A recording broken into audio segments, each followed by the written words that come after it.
ibadah itu dari syariat menuju hakikat.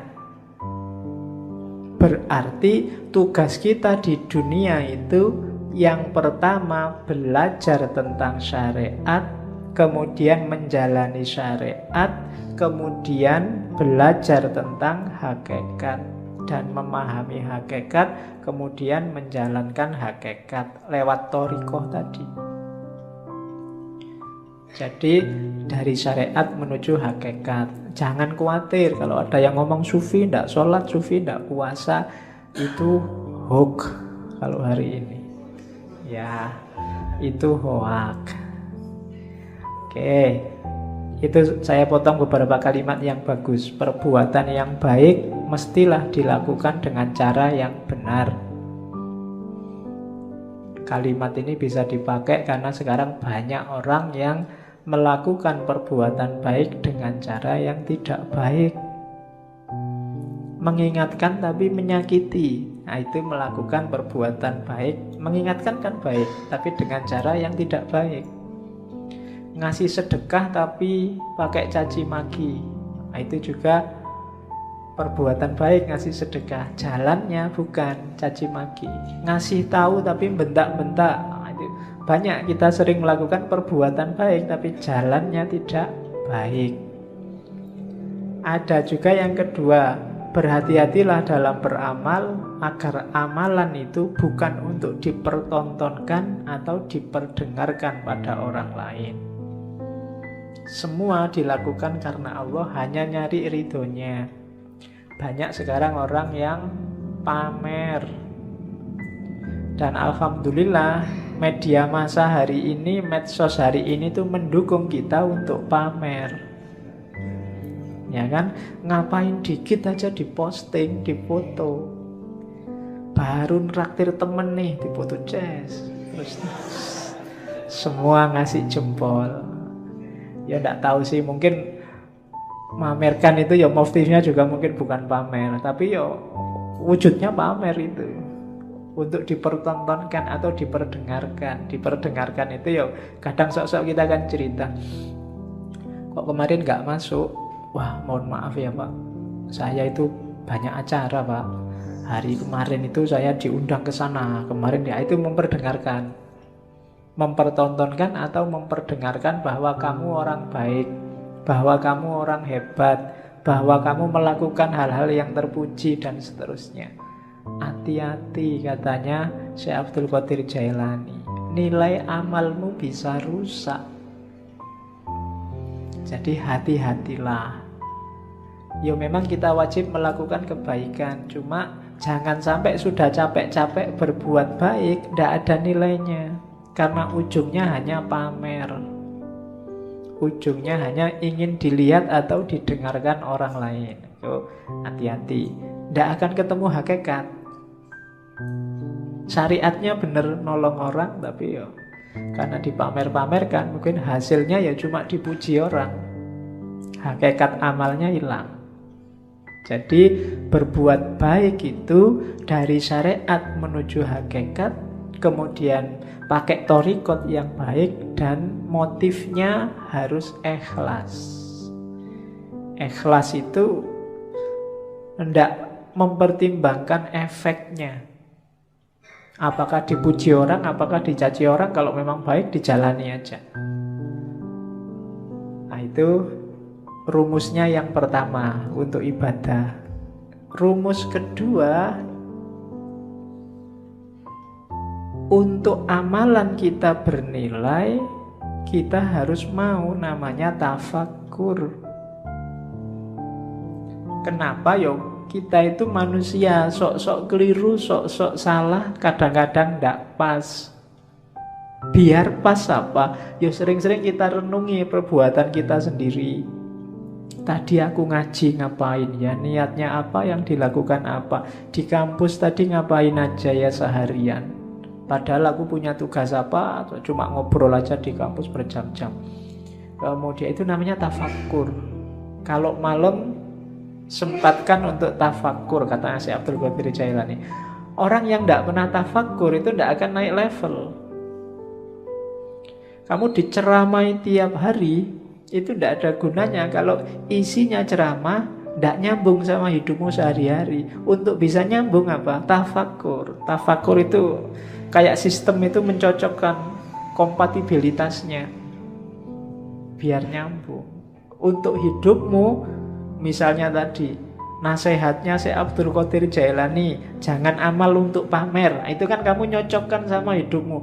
Kira-kira selama ini aku pernah pamer enggak ya? Pamer di mana ya? Motifnya memang pamer atau sebenarnya itu bukan pamer?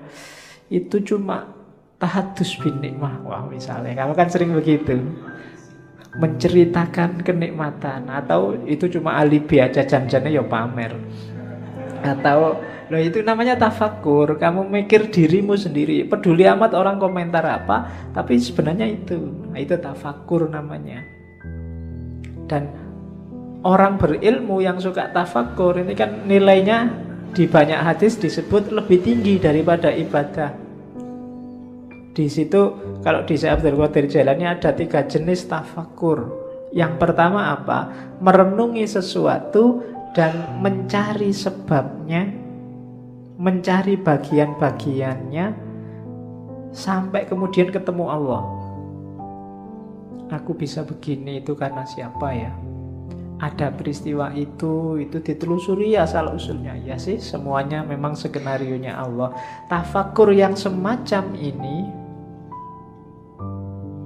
kayak ibadah 1 tahun, katanya Syekh Abdul Qadir Jailani. Yang kedua, merenungi perbuatannya, terus mencari akarnya. Dayaku dari mana? Apa saja yang aku lakukan? Cocok apa enggak sama kehendaknya Allah? Dan seterusnya.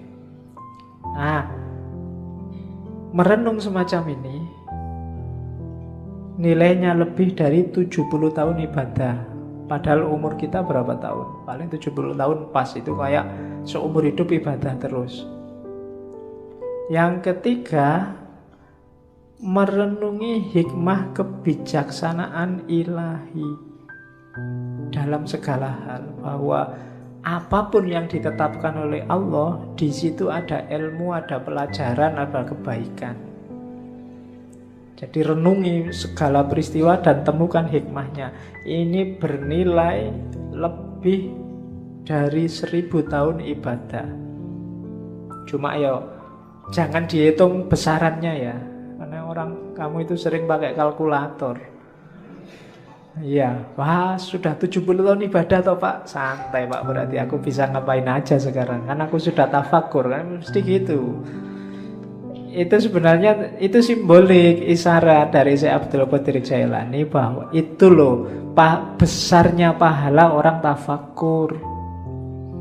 Ada yang biasa, ada yang super, ada yang istimewa kayak martabak itu. Jadi ada yang level biasa pahalanya 70, ada yang pahalanya 1 tahun, ada yang pahalanya 100 dan 1000, malahan itu 1000 tahun loh. Itu tafakur, maksudnya keutamaannya. Jangan dihitung matematikanya. Itu nanti jangan-jangan kamu korupsi, Pak. Saya korupsi 1 juta. Yang 1 juta ini tak sodakohkan 100.000. Kan nanti dapat pahala 70.000 lipat. 70.000 kali 100.000, nah, hasilnya kan lumayan 70 juta. Dosanya sama pahalanya kan nanti menang pahalanya, Pak. Berarti impas kita, Pak. Kan? Ya, itu namanya matematika. Itu yang bikin kadang-kadang para koruptor itu habis korupsi terus umroh. Ya kan? Sebelum korupsi umroh, setelah korupsi umroh. Kenapa? Karena perbuatan di antara 2 umroh ini diampuni 100%.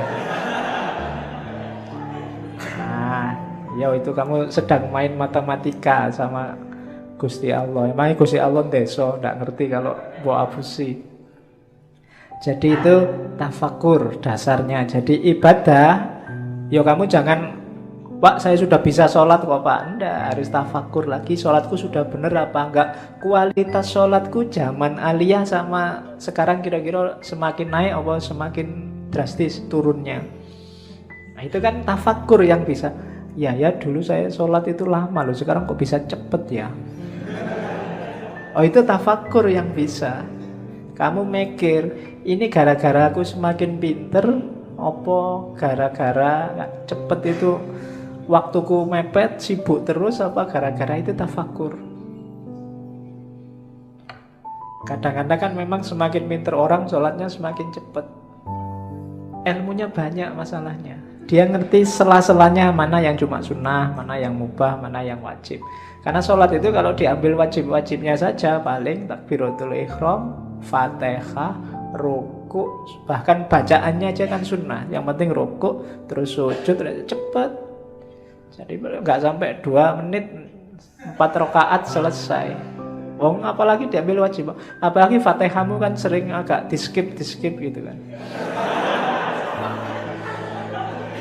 Tambah cepet ini.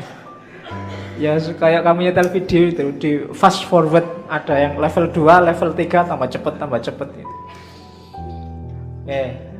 Untuk memperbaiki yang gini-gini ini kita butuh tafakur. Orang yang tidak mau menafakuri dirinya, kualitas hidupnya tidak akan naik. Yo gitu-gitu aja terus. Maka tafakur penting. Jadi rumus kedua sebelum ibadah, kita harus menetapi tafakur. Yang ketiga, fokusnya ibadah apa? Cinta ilahiyah. Cuma sebanyak apapun ibadah, kalau nggak sampai di terminal yang namanya cinta ilahi, itu biasanya cuma dapat capeknya.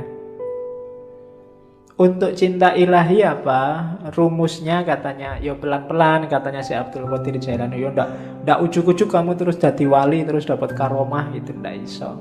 Jadi pelan-pelan. Yang pertama apa? Diperangi dulu nafsu hewaninya. Nafsu hewaninya itu biasanya nafsu yang sebabnya kita sendiri, hasrat, keinginan, dan seterusnya. Rakus, tidur berlebihan, malas, itu musuh paling besar dalam dirimu. Kalahkan ini dulu. Kalau mengalahkan dirimu sendiri aja tidak bisa, jangan harap dapat cinta ilahiyah. Kalau ini sudah menang kamu dari dirimu sendiri, rakus, malas, sudah menang, jadi sudah hilang kualitas, baru kalahkan sifat sabu'iyah. Sabu'iyah itu sifat kebuasan. Biasanya keluar, kalau itu tadi kan ke dalam. Marah, mencaci maki orang, bikin susah orang lain, ambisi menjatuhkan orang lain, itu sifat hewan buas. Kalahkan juga yang ini. Cuma ini nggak akan bisa dikalahkan kalau sebelum diri kita sendiri kalah. Kita taklukkan, kita kuasai. Jadi rakus, tidur, males, taklukkan itu. Setelah itu taklukkan yang hubungannya sama di luar dirimu. Dan yang ketiga, bersihkan dari semua sifat jahat, angkuh, sombong, iri, dendam, tamak. Buang itu semua. Baru setelah itu kita bisa bersih. Bahasanya kita bisa sadar. Sebelum itu semua kalah, kita tidak akan sadar bahwa kita itu keliru, kita itu salah, kita itu juga berdosa. Cuma sadar saja masih belum cukup. Kita harus naik kelas, kan begitu. Kalau dalam sufi ada taholli, bersihkan dirimu, terus tahalli, isilah dengan yang bagus-bagus, akan mengalami yang ketiga tajalli, menemukan hakikat tadi. Jadi bersihkan semua karakter jelek, isi dengan yang bagus-bagus, kita akan dapat cinta ilahi. Kalau dibersihkan saja, nggak diisi yang bagus-bagus, ya levelnya masih belum. Jadi masih hanya bersih dari dosa. Oke, jadi setelah itu, setelah bersih, baru naik tangga menuju hakikat tadi. Dari situ akan dapat namanya cinta ilahiyah. Cinta ilahiyah itu kita jatuh cinta pada Allah dan Allah juga jatuh cinta pada kita. saling mencintai. Hari ini masih belum, hanya Allah saja yang jatuh cinta pada kita. Kita belum mencintai Allah. Berpuluh-puluh tahun kita jual mahal sama Allah, padahal apa-apa yang ngasih Allah. Itu kan kayak kamu pacaran, sudah ditraktir tiap hari, diantar jemput tiap hari, masih aja jual mahal. Itu kurangnya apa Allah sama kita. Kita belum masih cinta sama dia, belum. Padahal kita tiap hari minta, berdoa itu kan minta sama Allah. Tapi disuruh membersihkan diri nggak mau. Alamatnya kita memang belum jatuh cinta sama Allah. Jadi kasihan Allah, bertepuk sebelah tangan cintanya. Karena kamu cuekin dia. Untung Allah itu cintanya sejati sama kita. Jadi ndak mutung, ndak patah hati, terus kamu ditinggal, ndak. Kamu ditunggu sampai kamu jatuh cinta padanya. Ya, cuma kamunya jual mahal.